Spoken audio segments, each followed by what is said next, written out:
The clinking of my son's fork against his plate was the only sound at the table. "Mom," Mark said, avoiding my eyes, "we just need you to co-sign the home equity loan. It's on this house, so it's really just a formality." I looked around at the dining room walls I had painted myself, in the house I had worked 30 years to own outright. "Mark, I'm just not sure it's wise to take on that much debt." Before he could answer, his wife Brenda scoffed. It was a sharp, brittle sound. She leaned forward, her smile all teeth. "Claire, be realistic. At your age, what else is your good credit for? It's your only legacy." The word hung in the air between us. Only. I smiled, but it was a smile with steel in it. To understand how we got to that breaking point, you have to understand the foundation of sacrifice they had chosen to forget. That foundation wasn't built of brick and mortar, but of late nights, careful planning, and a belief in potential that I once held for everyone, especially my own son. Before I was just Claire in the attic room, I was Dr. Claire Sterling, the administrator for the humanities department at Northwood University.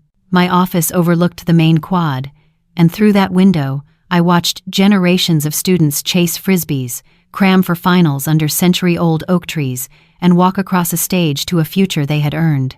My real pride and joy wasn't the title or the office, it was the Sterling Scholarship Fund. I founded it myself, piece by piece, by soliciting donations from alumni who remembered what it was like to eat ramen noodles for a week straight just to afford a textbook. It was a fund for first-generation students, the kids who had all the talent but none of the connections. In a glass case outside my office, there was a simple bronze plaque. It read, "The Sterling Scholarship Fund, founded by Dr. Claire Sterling. An investment in potential is a legacy that grows forever." That plaque was my heart, made tangible. It was proof of a life spent building things that last. I remember one student so clearly. Her name was Anna. She walked into my office one rainy Tuesday, clutching a worn copy of a textbook as if it were a life raft. She had fire in her eyes but fear in her voice. Her father was a mechanic. Her mother cleaned houses. She was an economics prodigy who was working 2 jobs and was about to drop out because her dad's truck had broken down, and the family needed the money from her paychecks to fix it. I sat her down, made her a cup of tea, and we just talked. I didn't see a charity case. I saw an unpolished diamond. I told her about my own life, how my husband, Robert, had worked the night shift at a factory so I could finish my master's degree. I saw the same grit in her. We rearranged her financial aid, found her an on-campus job with flexible hours, and secured her the largest grant the Sterling Fund had ever given. When she left my office that day, she was standing a little taller. That was my job. I didn't give handouts. I built ladders. That was the same year Mark dropped out of college. My Mark. He had none of Anna's fire, only a restless boredom. He'd breezed through high school on raw intelligence but had no patience for the hard work that came after. He called me from his dorm room one night, the sound of a video game echoing in the background. "Mom, this is all just pointless," he'd said. "I'm not learning anything real." And well, 2 weeks later, he was home, his laundry dumped in the hallway, his expression a mixture of defiance and relief. He had a new plan, a 12-week intensive coding boot camp in the city. It was the hot new thing, a guaranteed fast track to a 6-figure salary, or so the slick brochure claimed. The price tag was staggering, more than a full year's tuition at the university I worked for. I had my own dream tucked away. For years, I had been diligently saving for my PhD in educational theory. It was my someday plan, for after Mark was settled, the money was sitting in a high-yield savings account, a quiet promise I had made to myself. It was the fund for my own potential. Mark laid the bootcamp brochure on the kitchen table, right next to a pile of mail I had been sorting. He tapped the page listing the tuition fee. "This is it, Mom. This is the future. No more wasting time with theory and books. This is practical." "Mark, this is a lot of money," I said softly. It's my school fund." He looked at me, and for a flash, I saw the little boy who used to need me for everything. But it was gone in an instant, replaced by the casual entitlement of a young man who had never faced a closed door. "But you're not using it right now," he said, as if it were the most logical thing in the world. "This is an investment, in me. It'll pay off, you'll see. I'll be able to take care of you one day." So I did what mothers do. I drove to the bank the next day, the PhD brochures still on my nightstand. I remember the cool, smooth feel of the pen as I signed the withdrawal slip.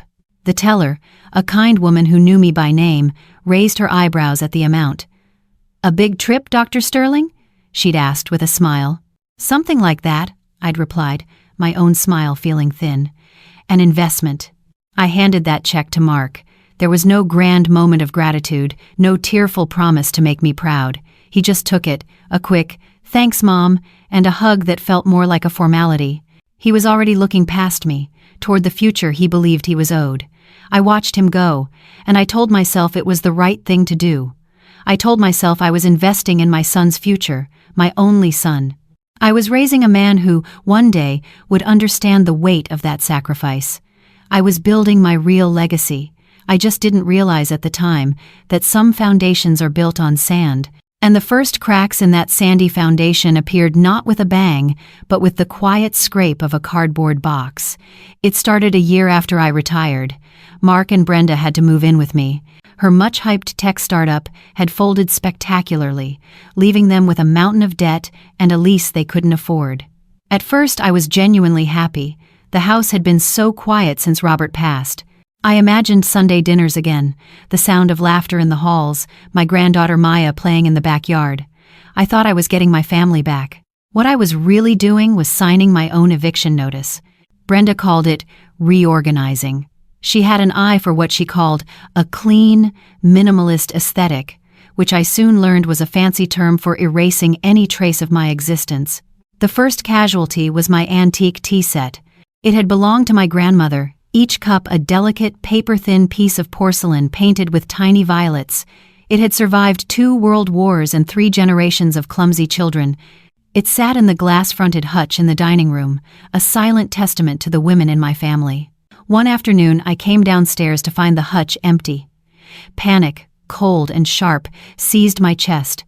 I found Brenda in the garage, taping up a large box. My beautiful tea set was nestled inside, wrapped crudely in old newspaper. The word Goodwill was scrawled on the side of the box in thick, black marker. "Brenda, what is this?" My voice was barely a whisper. She didn't even look up. "Oh, that? It's just clutter, Claire. So dated. We need that space for the new espresso machine." I just stood there, my hands clenched at my sides. I didn't yell. I didn't argue. I simply waited until she went inside. Then I carefully unpacked every single piece, wrapped them in soft towels, and carried the box up to my new, smaller room in the attic, which they had graciously designated as Claire's space. It was the first of many silent retreats. Mark, my own son, became a stranger who paid the internet bill. He worked from home, and the guest bedroom became his office. He was always on a conference call, always closing a deal. One morning, I made him a fresh cup of coffee, just the way he'd always liked it, with a splash of cream and a half-spoonful of sugar. I knocked gently on his office door and opened it a crack. "Honey, I brought you." He didn't even turn around. He just held up a hand, his eyes fixed on his monitor. "Mom, I'm in the middle of something. Can you please stop hovering? Brenda says you do it all the time." "I need to focus." He waved a hand in dismissal, and I slowly pulled the door shut, the click of the latch sounding like a gunshot in the silent hallway. I stood there for a full minute, the coffee mug growing cold in my hands. I had become a distraction in the home I had built, but the final, deepest cut was the garden. My rose garden. It was the only thing my husband Robert had ever truly loved more than baseball. He had planted the bushes the year we moved in, deep red Mr. Lincoln roses, their fragrance so rich and velvety it felt like you could taste it on the air. After he died, that garden became my sanctuary. Tending to those roses felt like having a conversation with him. Their roots were my roots, sunk deep into the soil of our life together. Every bloom was a memory. I woke up one Saturday morning to the sound of grinding metal and men's voices in the backyard. I looked out my attic window and my blood ran cold. 2 hired laborers were in the garden with shovels and a wheelbarrow. And Brenda was there, pointing at her tablet, directing them like a general. They were systematically digging up my roses. I flew down the stairs, my bathrobe flapping behind me. "What are you doing? Stop! What are you doing?" Brenda turned to me, an annoyed expression on her face as if I'd interrupted an important meeting. "Relax, Claire. We're upgrading. I saw this amazing design online. It's a Japanese-inspired gravel patio. Very zen. Very minimalist. I looked at the carnage. My beautiful, vibrant rose bushes were being tossed into a pile like weeds, their roots torn and exposed to the air. But Robert planted these. I stammered, the words catching in my throat. These were our roses. She finally looked at me, her eyes devoid of any sympathy. Honestly, Claire, they were attracting pests, and the thorns are a hazard for Maya. Besides, this will do wonders for the curb appeal. It's about increasing the property value. End quote. I watched, paralyzed, as one of the men ripped the last and largest bush from the ground. It was the one Robert had called the old man, the first one he had ever planted. Its roots clung to the soil, fighting to stay anchored, before they were torn free with a final, sickening rip. The scent of fresh earth and crushed petals filled the air. It smelled like a funeral. I didn't say another word. I just stood on the back porch and watched as they covered 30 years of memories with a soulless gray sheet of plastic and then dumped wheelbarrow after wheelbarrow of cold, sterile gravel on top. That night, I couldn't sleep. All I could hear was the imagined sound of those stones settling, each one a tombstone for a part of my life. The slow burn of resentment I'd been nursing for months had finally ignited into a cold, quiet flame. They hadn't just removed a garden. They had tried to bury me in it, and they had no idea that some roots are strong enough to grow through stone. They were right. Some roots do have to be torn up to make way for something new. But they made one critical mistake. They assumed the roots they were tearing up were mine. That night, sitting in my attic room, the faint, sterile smell of gravel dust rising from the yard, I didn't feel defeated. I felt clear. For the first time in years, the fog of grief and obligation had lifted, and I was left with a cold, hard clarity. They had shown me exactly who they were. Now, it was my turn. I didn't cry. I went to the small, antique writing desk tucked under the eaves, one of the few pieces of my furniture that had been deemed worthy of keeping. From the bottom drawer, I pulled out a dusty box labeled Northwood University Memorabilia. It was filled with old commencement programs, department photos, and letters from former students. I wasn't looking for nostalgia. I was looking for a weapon. My fingers finally closed around what I was searching for, the program from the 2010 graduation ceremony. I flipped through the pages, past the deans and the dignitaries, to the list of students graduating with honors in economics. And there it was. Ana Rodriguez, summa cum laude. A quick search online told me everything I needed to know. Ana hadn't just succeeded, she had soared. She was a partner at a boutique financial planning firm downtown. The picture on the website showed the same woman I remembered, but the fearful girl was gone, replaced by a confident professional with a sharp haircut and an even sharper gaze. I felt a surge of pride so fierce it almost took my breath away. The Sterling Scholarship Fund, an investment in potential. I picked up my phone, my hand surprisingly steady. Rodriguez Financial, how can I help you? A crisp voice answered. I'd like to speak with Ana Rodriguez, please, I said, my voice lower and more formal than it had been in years. My name is Dr. Claire Sterling. The next afternoon, I walked into The Daily Grind, a coffee shop downtown, bustling with the energy of people with places to be. The air smelled of dark roast coffee and ambition. I had chosen my outfit carefully, not my usual soft cardigan and slacks, but a tailored navy blazer and a silk scarf. I was no longer Claire, the live-in grandmother. I was Dr. Sterling, and I was here for a business meeting. Ana stood up the moment she saw me, her face breaking into a genuine, warm smile. Dr. Sterling, it is so good to see you. She looked incredible, radiating a competence that was both earned and worn with ease. Please, Ana, it's Claire now, I said, though it felt like a lie. And thank you for meeting me on such short notice. Are you kidding? I'd cancel a meeting with the President of the United States for you, she laughed. You changed my life. What can I get you? A latte? Cappuccino? Just a black coffee, thank you, I said. We sat at a small table by the window, the city rushing by outside. For a few minutes, we made small talk. She asked about my retirement. I congratulated her on her success. It was pleasant, but it wasn't why I was there. I took a sip of the strong, bitter coffee, letting it fortify me. Then, I placed my cup down in its saucer with a decisive click. "Anna," I began, my tone shifting. "I didn't ask you here to catch up, though it is wonderful to see you. I'm here because I need to hire you. Or rather, your firm." Her smile faltered slightly, replaced by a look of professional curiosity. She leaned forward. "Of course. I'm listening." I didn't tell her the whole sob story. I didn't mention the tea set or the garden. A strategist doesn't complain.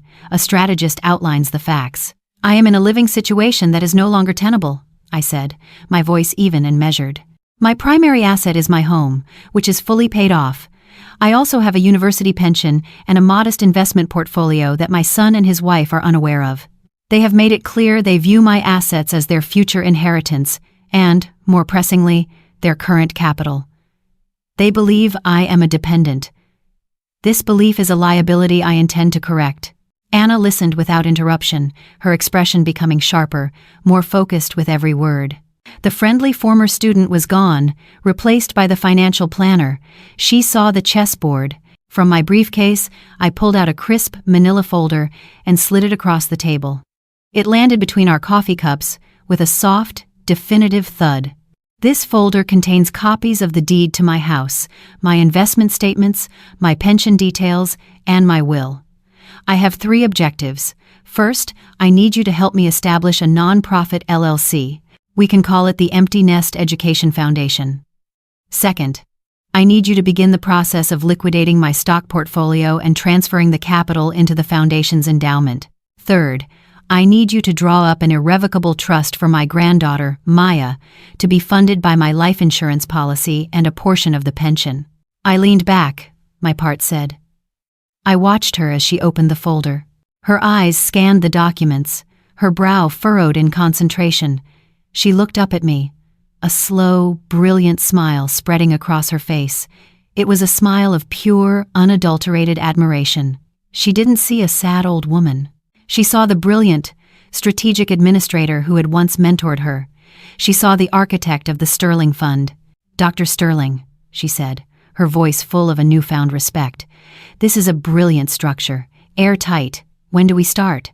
Immediately, I replied, and for the first time in a very long time, I felt the solid ground of my own life beneath my feet. That solid ground was built quietly, brick by legal brick, in the weeks that followed. On the surface, nothing changed.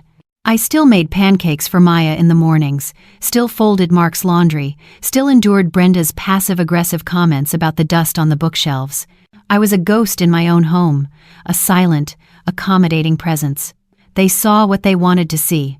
A retired woman with nowhere else to go, a dependent whose only remaining function was to provide free childcare and eventually a substantial inheritance. But my afternoons were a different story. While Maya was at school and Brenda was at what she called her networking lunches, I was on the phone with Anna. I was reviewing incorporation documents, signing papers with a notary at the public library, and making carefully timed wire transfers from my laptop in the quiet of my attic room. Every email sent, every document signed, was a quiet act of rebellion. Every dollar moved from my personal accounts into the foundation's endowment was a stone being laid in my new life. I was dismantling my old life in plain sight, and they were so blinded by their own assumptions they never noticed a thing. I learned to live a double life, the meek, helpful mother in the living room, and the shrewd, strategic executive in the attic. The final confrontation didn't happen in the quiet of our home. It happened, of all places, in the cavernous, concrete expanse of a Costco on a Saturday afternoon. The sheer, overwhelming Americanness of it all felt strangely appropriate. The air hummed with the fluorescent lights and smelled of rotisserie chicken and industrial-grade floor cleaner. I was pushing one of those giant, rattling flatbed carts, my granddaughter Maya happily munching on a free sample of a cheese puff, when I saw them marching towards me. Mark and Brenda. They had an unmistakable air of grim purpose. They cornered me between a mountain of paper towels and a pallet of bottled water, a location so vast and impersonal it made their ambush feel even colder. Maya, sensing the tension, fell quiet. "We need to talk," Brenda said, her voice tight. She snatched the half-eaten cheese puff from Maya's hand. "No more snacks, sweetie. We're leaving." She steered Maya a few feet away, turning her back to us, a clear signal that this was an adult conversation the child was not meant to hear. Mark shifted his weight from one foot to the other, unable to meet my gaze. The bank called, "Mom!" I waited, keeping my hands resting calmly on the cart's handle. "The loan application," he mumbled, his voice swallowed by the sheer size of the warehouse. "It was denied." Brenda spun around, her face a mask of fury. "Denied," she hissed, her voice a venomous whisper that still managed to cut through the noise. "They said the cosigner had insufficient income." "Insufficient? You told us you were retired, Claire. You didn't say you were broke. My God, we've been supporting you for a year. We took you in, and you have nothing? Not even enough for the bank to take you seriously?" Every word was an accusation, designed to shame, to humiliate. A year ago, it would have worked. I would have withered under the force of her contempt. But now, all I felt was a strange, distant calm. It was like watching a play, and I already knew how it ended. I was just waiting for the actors to finish their lines.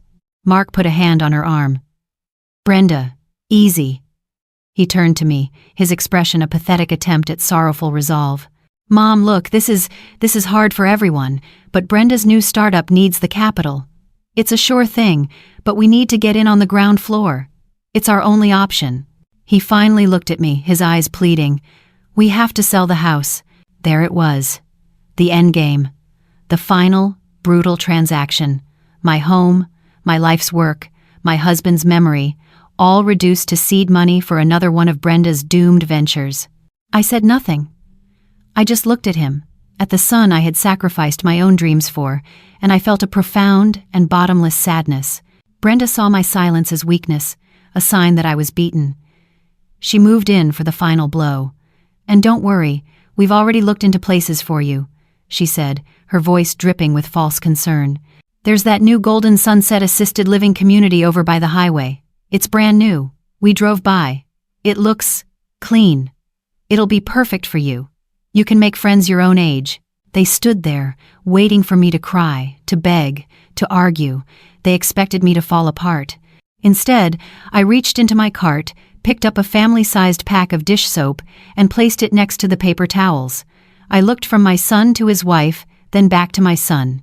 I gave a small, slow nod, as if considering their proposal. "I understand," I said, my voice even. My calm was not the reaction they wanted. It unnerved them. It was a language they didn't speak. They exchanged a frustrated glance. "Good," Brenda finally snapped. "We'll have the realtor call you on Monday to schedule an appraisal." They turned and walked away, collecting Maya as they went, confident they had won. They left me standing there, alone, in the vast, impersonal aisle. The sounds of the warehouse rushed back in the rumble of carts, the beep of a distant forklift, a child laughing somewhere in the snack aisle. I looked at the mountain of paper towels beside me, each package identical, disposable, and easily replaced. They thought that's what I was. They thought they could just appraise my life and put it up for sale. What they didn't know was that the final transfer of assets had been completed yesterday. The house wasn't mine to sell anymore, and their names weren't on a single document. My hands were steady on the steering wheel during the drive home from Costco. The rattling of the giant packs of toilet paper and bottled water in the back was a mundane, ordinary sound, a soundtrack for a life I was about to leave behind forever. Mark and Brenda sat in stony silence in the front seats, the argument they'd had in the parking lot still hanging in the air between them. They thought they had settled things. They believed they were driving home with their compliant, defeated mother, a problem neatly packaged and ready to be shipped off to the Golden Sunset community. They had no idea they were sitting in a car with the chair of the board. That evening was quiet. I made a simple dinner of soup and sandwiches, which they ate distractedly while scrolling through their phones, probably looking at real estate listings for the new life they were planning with my money. I didn't participate. I ate in the kitchen, then went up to my attic room. I didn't sleep. I sat at my desk, looking out the window at the gravel patio that shimmered blankly under the moonlight. I wasn't mourning the past anymore. I was preparing for the future. The next day was Sunday, the day of the board meeting. I was up before the sun, the house still dark and silent. I went downstairs to the dining room. This was the room where we'd celebrated birthdays, carved Thanksgiving turkeys, and where just a few weeks ago, Brenda had dismissed my entire life with a single cutting word only. The long mahogany table was still littered with crumbs from last night's dinner. I methodically cleared it, wiping the surface until it gleamed. But I didn't set out placemats or silverware. Instead, from a box I had hidden in the hall closet, I took out 5 leather-bound portfolios. I placed one at the head of the table, and 2 on each side. Next to each portfolio, I set a freshly sharpened pencil and a glass of ice water on a crisp linen coaster. The room was no longer a dining room, it was a boardroom, my boardroom. Mark was the first one down, drawn by the smell of the good coffee I was brewing, not the cheap canister stuff Brenda bought, but the expensive whole beans I kept for myself. He stopped short in the dining room doorway, a confused frown on his face. "What's all this?" he asked, gesturing to the table. "Are you expecting someone?" "Yes," I said calmly from the kitchen. "A meeting. At 10. Brenda appeared behind him, wrapped in a silk robe, her hair piled messily on her head. Her eyes swept over the table, and a slow, greedy smile spread across her face. "Oh my God," she breathed. "Is that the realtor? Already?" "Claire, you didn't have to set up like this, but I love the initiative. We need to make a good impression." I just poured my coffee and said nothing. Let them think what they want. Their assumptions had always been their greatest weakness. They spent the next hour in a flurry of activity, tidying up, changing into their best clothes, their excitement palpable. They were like children on Christmas morning, convinced they were about to receive the greatest gift of all. At exactly 10 o'clock, the doorbell chimed. Brenda practically ran to the door, smoothing her hair. She swung it open with a wide, dazzling smile meant for a high-powered real estate agent. But the smile froze on her face. It wasn't a realtor. On the doorstep stood Ana Rodriguez, looking sharp and confident in a tailored pantsuit, holding a leather briefcase. Behind her stood 3 other people. A distinguished, silver-haired man I knew was a retired judge, and 2 professional-looking women in their 50s. "Can I help you?" Brenda stammered, her brilliant smile faltering into a confused grimace. Anna's gaze went right past her, to me, as I stepped into the hallway. "Good morning, Claire," she said, her voice clear and professional. "The board is here." I nodded. "Please, come in." They entered the house, their professional presence instantly changing the atmosphere. They didn't look at the family photos on the wall or the scuff marks in the entryway. They moved with a quiet purpose that Mark and Brenda, in their casual weekend clothes, clearly found intimidating. They were out of their depth, and they knew it. "Mom?" Mark's voice was a nervous squeak.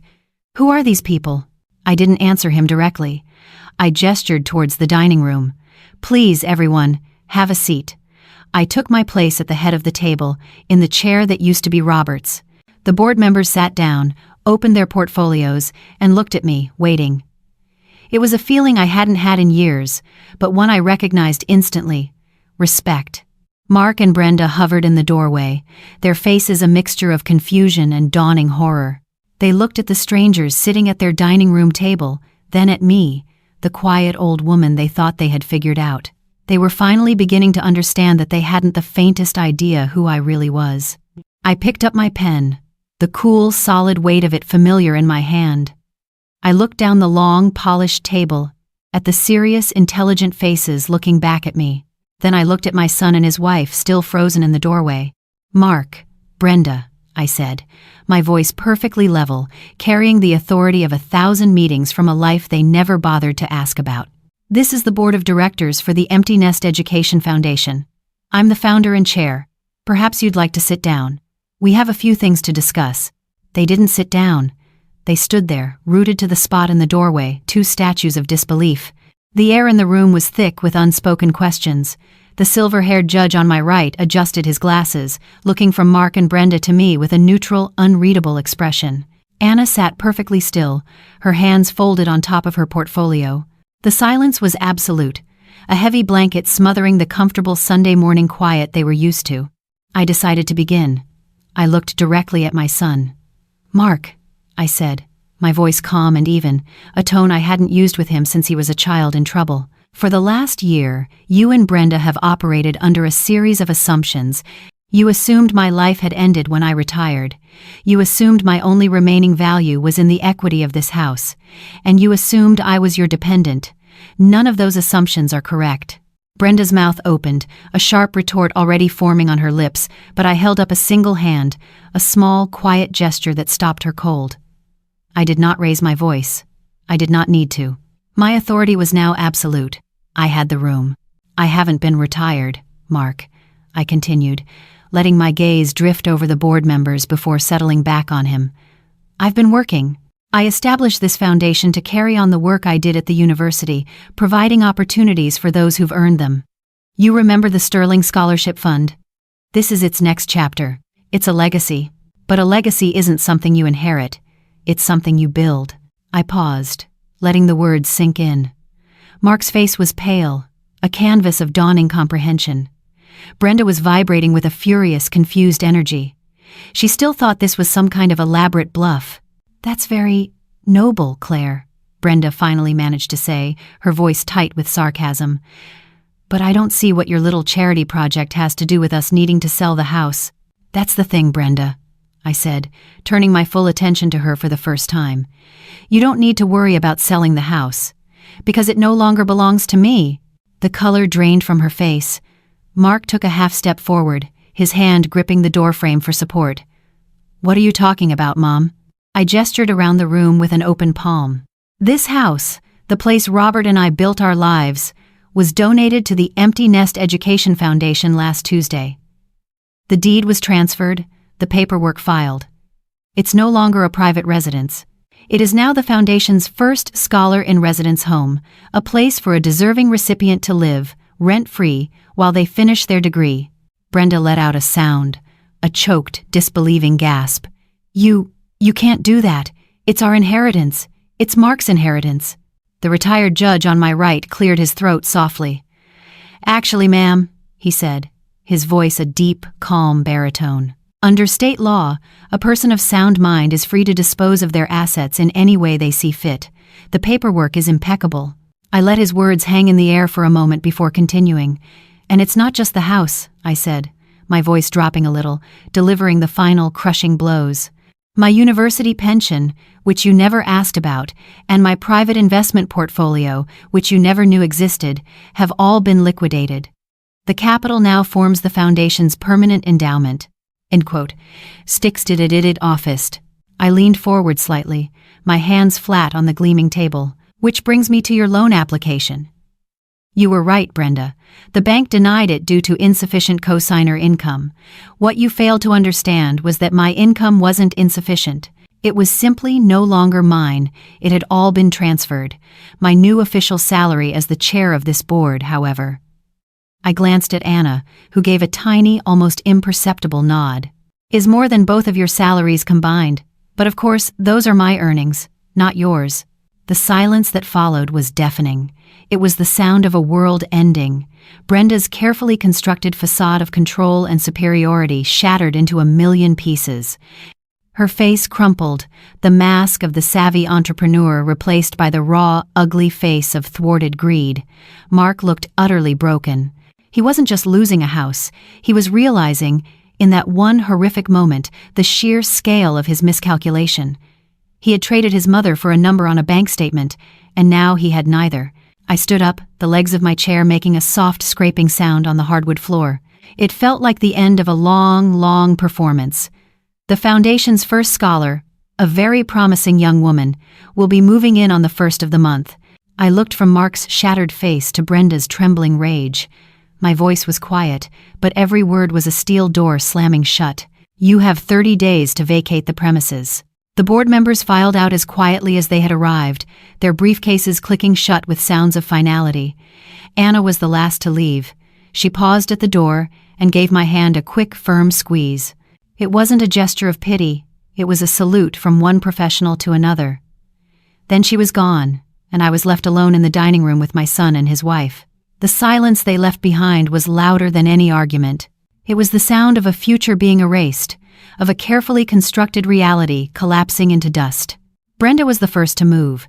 She made a strange, wounded sound, a mix between a sob and a scream, and then she turned and fled up the stairs. A moment later, I heard a door slam so hard the crystal glasses on the sideboard trembled. Mark just stood there, his hand still on the doorframe, his shoulders slumped. He looked at me, his eyes wide with a kind of terrified awe, as if he were seeing me for the first time. He opened his mouth to speak, but no words came out. He just shook his head slowly, turned, and walked out the front door, leaving it wide open behind him. I walked over and closed it, the click of the latch sounding unnervingly loud in the suddenly empty house. Those next 30 days were like living in a house of ghosts. We were 3 strangers sharing a roof, moving through the rooms with a careful, silent choreography designed to avoid contact. They packed in fits and starts, mostly at night, after I had gone up to my room. I would hear the scrape of boxes, the thud of objects being dropped, the muffled, angry whispers that bled through the floorboards. During the day, I went about my own work. I hired painters to give the downstairs a fresh coat of warm, welcoming cream. I met with a landscaper and made plans to tear out the gravel patio and replant a rose garden. I was reclaiming my space, 1 square foot at a time. I wasn't just erasing them. I was replanting myself. I was no longer the quiet tenant in the attic. I was the proprietor, preparing the residence for its rightful occupant. The last day of the month was a Saturday, gray and overcast. A massive, bright orange U-Haul truck rumbled to a stop in front of the house, its side emblazoned with the cheerful promise of adventure in moving. It looked garish and out of place on our quiet, tree-lined street, a public advertisement of their private failure. I watched from the living room window, a cup of tea warming my hands. They worked in a bitter, resentful silence. Mark, his face pale and strained, struggled with heavy boxes of books and kitchen appliances. Brenda didn't carry a single thing. She stood on the lawn, directing him, her arms crossed, her voice a low, constant stream of criticism. "Not like that, you'll break it. For God's sake, Mark, lift with your knees. Can you do anything right?" I was there. The final confrontation happened, fittingly, on the gravel patio. Mark was trying to maneuver their oversized, modern sofa through the back door. It got stuck. He grunted with effort, his knuckles white. "Just pivot it," Brenda snapped, not moving to help. "It's not rocket science." He dropped his end of the sofa with a heavy thud. He was breathing hard, sweat plastering his hair to his forehead. He finally looked at her, his face a mask of exhaustion and defeat. "It won't pivot, Brenda. Because you're doing it wrong. Just like you do everything wrong." Her voice rose, cracking with a year's worth of pent-up frustration. "My startup, this house, everything. I tried to improve this place, to give it some class, and you couldn't even back me up. You let your mother walk all over us." Mark looked past her, his gaze falling on the gray, sterile expanse of gravel where the rose bushes used to be. A flicker of something I hadn't seen in years crossed his face, a genuine, painful memory. "You didn't improve it," he said, his voice quiet but ragged. "You just covered everything up. There used to be a garden here. Dad planted it." It was the first time he had mentioned his father in years. The words seemed to hang in the damp air between them. For a moment, Brenda was speechless. It was a language of sentiment she didn't understand and had no currency in. "Oh, who cares about some dead flowers?" she finally spat, her voice dripping with contempt. "That's your problem, Mark. You're weak, sentimental, just like her." He didn't argue back. He just turned, picked up his end of the sofa, and with a final, desperate shove, forced it through the doorway. It took them another hour to finish. I watched as the last of their life was loaded into the back of the truck. The minimalist furniture, the expensive electronics, the boxes of designer clothes. It all looked so small and sad sitting in the cavernous, dirty interior of a rental truck. Mark slammed the heavy roll-down door. The boom echoed down the street, a full stop at the end of a long, miserable sentence. He didn't look at the house again. He just got in the cab. Brenda gave the house one last hateful glare before climbing in beside him. The truck rumbled to life, its engine a low growl, and pulled away from the curb. I watched until it turned the corner and disappeared. The street was quiet again. The empty spot where the U-Haul had been looked like a missing tooth in the neighborhood's familiar smile. I stood at the window for a long time, looking at my house. It was finally, truly, mine again. But it wasn't a feeling of victory that washed over me. It was peace. A deep, quiet, and profound peace. The house felt like it could breathe again. And so could I. That deep, profound peace settled into the bones of the house over the next few days. It was in the way the sunlight slanted through the newly cleaned windows, no longer filtered through a film of resentment. It was in the absence of slammed doors and angry whispers. The house had been holding its breath for a year, and now it was finally exhaling. The first thing to go was the gravel. I hired a local landscaping crew, 2 strong young men who shoveled away every last one of Brenda's cold gray stones with an efficient, cheerful rhythm. The sound of their shovels scraping against the driveway was the most beautiful music I had ever heard. It was the sound of erasure, of a wound being cleaned. Underneath the thick plastic sheeting, the soil was compacted and lifeless. It was dark and damp, and it smelled of decay. But I knew it wasn't dead, just dormant. That Saturday, my granddaughter Maya and I went to the local nursery. She was so excited, her small hand clutching mine as we walked through aisles bursting with color and life. We didn't just buy roses, we bought lavender and sage, daisies and coneflowers. We bought life, in all its chaotic, colorful glory. We spent the entire weekend in the dirt. I showed Maya how to gently loosen the roots of a new plant, how to dig a hole that was welcoming, not constricting. She had my husband's touch, a natural, gentle way with living things. Her small hands, caked with rich, dark soil, carefully patted the earth around the base of a small, hopeful-looking rose bush. It was a peace rose, with delicate, creamy yellow petals edged in pink. It felt appropriate. "Is this where Grandpa's garden was?"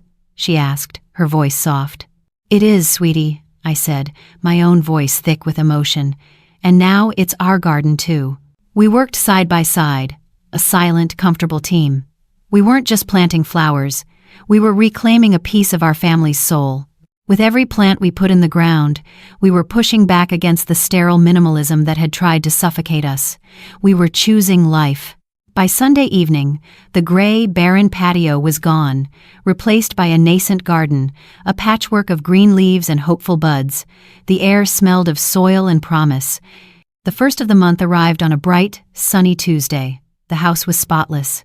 I had aired out the guest rooms, put fresh linens on the beds, and placed a small vase of daisies from our new garden on the nightstand. I was nervous, like a first-time host, my hands fluttering as I checked the coffee pot for the 3rd time. This was the moment all my planning had led to. It wasn't about the victory over Mark and Brenda anymore. It was about this. The beginning of something new. The fulfillment of a purpose. A slightly battered but immaculately clean Honda Civic pulled into the driveway a little after noon. A young woman got out. She had dark, tired eyes, but a determined set to her jaw that reminded me so much of Anna all those years ago. This was Sarah, the Foundation's first scholar. She was a single mother, a few credits shy of finishing her nursing degree after her husband had left her. She was trying to build a future for her young son, and the cost of rent had been the one obstacle she couldn't overcome. Until now. I opened the front door before she could even knock. "Sarah?" I said, my voice warmer and more welcoming than I thought possible. "Welcome, I'm Claire." Tears instantly welled in her eyes. She put a hand to her chest, a wave of relief so powerful it was almost a physical force washing over her. "Dr. Sterling," she breathed. I can't believe it's real. Thank you." "I don't even have the words to thank you." "There's no need," I said, stepping aside. "This isn't a gift, Sarah. It's an investment. You earned this. Now, come in. Let me show you your home." I gave her the tour. Her awe was quiet and profound. She touched the smooth wooden banister, looked up at the high ceilings, and ran a hand over the soft armchair in the living room. When I showed her the bright, airy bedroom that had once been Mark and Brenda's, she just stood in the doorway, speechless. It was twice the size of her old apartment. Maya, who had been watching shyly from the top of the stairs, came down holding a small, hand-drawn picture. It was a drawing of the house, with a smiling stick figure that was her, and another one holding a book, which was Sarah. She timidly handed it to Sarah. "Welcome to our house," she said. Sarah knelt down, taking the picture as if it were a precious treasure. "Thank you," she whispered to Maya, her voice thick. "It's the most beautiful picture I've ever seen." All-lidded why. Later that afternoon, after Sarah had brought in her few boxes and was settling in, Maya and I sat on the front porch swing, the one Robert and I had spent so many summer evenings on. The afternoon sun was warm on our faces. The scent of the newly turned earth from the garden drifted towards us. It was a good smell, the smell of a new beginning. Maya leaned her head against my shoulder. We swung in a slow, comfortable rhythm for a few moments, just watching the world go by. Then, she looked up at me, her eyes clear and serious. "I'm so proud of you, Grandma," she said. And in that moment, all the pain of the last year, all the humiliation, all the anger, it just dissolved. It didn't matter anymore. This was my legacy. Not a credit score, not a house. It was this quiet moment of peace on a sun-drenched porch, the sound of a hopeful future settling in upstairs, and the love of a little girl who saw me not as old, not as a burden, but as a hero. That feeling of being a hero in my granddaughter's eyes became the quiet, steady rhythm of my new life. The seasons turned. The first tender green shoots in our new garden pushed their way through the dark soil, and then, miraculously, the first rose bloomed on the peace bush Maya and I had planted. It was a perfect, creamy yellow, and it felt like a promise fulfilled. The house was no longer just a house. It was a home again, filled with the scent of Sarah's late-night study sessions, the sound of Maya's laughter, and the quiet, contented hum of a life rebuilt on purpose. I didn't hear from Mark for months. Brenda, I learned through a bit of town gossip, had moved back in with her parents in another state. Their partnership, built on the shaky ground of ambition and entitlement, had crumbled the moment the money disappeared. As for Mark, he had simply vanished. A part of me, the part that was still a mother, worried. But a larger part, the part that had fought so hard for this newfound peace, was relieved. I had made my choice, and his silence was an acknowledgement of it. I focused on the foundation, on Sarah's progress in her nursing program, on teaching Maya how to bake my grandmother's apple pie. I was moving forward. Then, one rainy autumn evening, my phone rang. It was an unknown number. I almost didn't answer. Unsolicited calls were usually just robocalls trying to sell me an extended car warranty. But something made me swipe to answer. I said a cautious, "Hello." There was a pause on the other end, and then a voice I almost didn't recognize. It was quieter than I remembered, stripped of its usual confidence. "Mom? It's Mark." I sank down onto the edge of the armchair in the living room, my heart giving a sudden, painful lurch. I didn't know what to say. "Mark." I was all I could manage. "I know you probably don't want to hear from me," he started, his words coming out in a rush, "and I'm not calling to ask for anything. I needed to tell you something." I waited, my knuckles white as I gripped the phone. "I got a job," he said. The way he said it, there was no pride in it, just a statement of fact. It's not what you'd think. I'm working at the community college, Oak Creek Community College. In the registrar's office, the irony was so thick I could have choked on it. Oak Creek was the polar opposite of the slick, expensive boot camp I'd paid for. It was a place of second chances, of working parents trying to get a degree at night, of kids straight out of high school who couldn't afford a 4-year university. It was a place that ran on grit and hope, not venture capital. "I just file paperwork mostly," he continued, his voice rough with an emotion I couldn't place. "I help students who are having trouble with their applications, figure out their financial aid forms, that kind of thing." He took a shaky breath. Today this young woman came in, a single mom.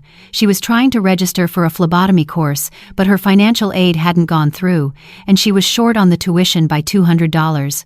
She had her little boy with her, and he was getting fussy. She was so stressed, she was about to cry. She kept saying, "I'm trying to do the right thing. I'm just trying to make things better for my son." He fell silent for a moment. I could hear the sterile, quiet hum of an office in the background. "I looked at her," he said, his voice cracking, "and all I could see was you. All those years, working at the university, dealing with kids like her, dealing with kids like me, I never saw it. I never understood that you weren't just pushing papers. You were building ladders for people. You were giving them a chance." I closed my eyes. The bronze plaque from my old office flashed in my mind. "An investment in potential is a legacy that grows forever." "I sat with her for an hour," Mark said, his voice barely a whisper now. "I went through her paperwork, found a grant she had missed, and helped her reapply. She got the money. She gets to take the class. And as she was leaving, she said thank you, like she was thanking me for saving her life." He choked back a sob. "And it hit me. I finally understood what you were doing all those years, not just for them, for me, and I threw it all away. The apology I had once craved so desperately had finally arrived, but it wasn't the one I expected. It wasn't a plea for forgiveness or a string of excuses. It was something far more valuable. It was understanding. It was empathy, earned the hard way. "I'm sorry, Mom," he said, and the words were raw, stripped of all artifice. "For everything, I'm so sorry." I listened to the sound of my son's quiet weeping over the phone. I didn't feel the old anger. I didn't feel the sharp sting of betrayal. All I felt was a deep, aching sadness for the boy he had been and the man he was finally, painfully becoming. I saw a glimmer of him again, the child who used to believe his mother hung the moon before the world told him to value other things. I took a deep breath, the air in my peaceful living room feeling suddenly sacred. "Thank you for telling me that, Mark," I said softly. "That means a great deal." It wasn't forgiveness. Not yet. But it was a start. It was a seed of redemption, planted in the hard, unforgiving soil of consequence. And for the first time, I thought that maybe, just maybe, something new could grow there. And in the quiet after I hung up the phone, I realized that some things can't grow in barren soil. My son had to be uprooted, torn away from the life he thought he was entitled to, before he could finally start to grow into the man I had always hoped he would be. Redemption, I learned, isn't a gift you can give someone. It's a painful, solitary journey they have to choose for themselves. I don't know if he'll ever fully get there, but for the first time, I know he's on the right path. Today, I'm sitting on my front porch swing, the one Robert and I picked out together so many years ago. The late afternoon sun is turning the autumn leaves to gold. In the garden, the one that was once a graveyard of gravel, the roses are having their last defiant bloom before the winter comes. Maya is sprawled on a blanket on the lawn, her head bent over a chemistry textbook, a look of fierce concentration on her face that reminds me so much of Anna. And from the open living room window, I can hear Sarah on the phone, her voice confident and clear as she coordinates her clinical hours at the local hospital. She'll be a registered nurse in the spring. The house is full of life, full of purpose. It's full of the quiet, steady hum of potential being realized. It's a beautiful sound. I think back to that dinner, the one that started it all. To Brenda, leaning across the table, her eyes like chips of ice, telling me my only legacy was my good credit score. She was so sure of what legacy meant. She thought it was a number, an asset, something you could liquidate and spend. She thought my worth was something that could be appraised by a realtor. What she and my own son failed to understand is that your real value is never listed on a bank statement. They saw an old woman, a dependent, a problem to be managed. They looked at me and saw an ending. They never thought to look deeper, to see the administrator who had managed million-dollar budgets, the mentor who had shaped hundreds of lives, the wife who had built a home, the mother who had sacrificed her own dreams.